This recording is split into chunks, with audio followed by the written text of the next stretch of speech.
Le récit de Madina. Originaire de la Mauritanie, excisée lorsqu'elle n'était encore qu'un bébé, Madina a plus de la quarantaine aujourd'hui et nous confie son histoire.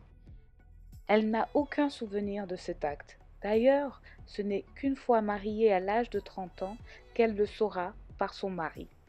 Ne sachant même pas ce que cela voulait dire, ce n'est qu'une fois installée en France, lorsqu'elle est confrontée à des complications obstétricales, qu'elle en apprendra davantage sur ce qu'elle a subi. Ma première grossesse a abouti sur une fausse couche, puis mes 3 enfants sont nés par césarienne. Le médecin m'a dit qu'il y avait probablement un lien avec l'excision, ce qui expliquerait l'expulsion par voie basse compliquée. Suite à cela, je suis obligée de prendre des traitements à vie. Un sujet tellement tabou et difficile qui explique pourquoi c'est seulement lors de ses suivis à la PMI qu'elle pourra échanger sur le sujet. Je n'ai jamais osé en parler ni à ma mère ni à mes amis. Il n'y avait pas cet espace-là pour parler des questions intimes.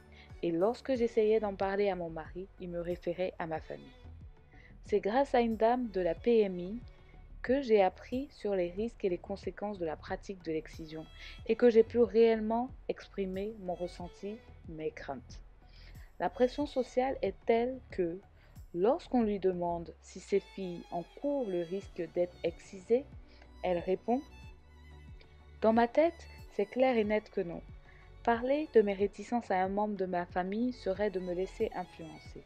Car si à l'avenir, mes filles venaient à épouser quelqu'un de chez nous, elles seraient probablement rejetées de la société si elles ne sont pas excisées et risqueraient d'en souffrir par ma faute. » Lors de cet entretien, Madina a insisté sur son anonymat par crainte de représailles pour le simple fait d'avoir parlé ouvertement sur la question.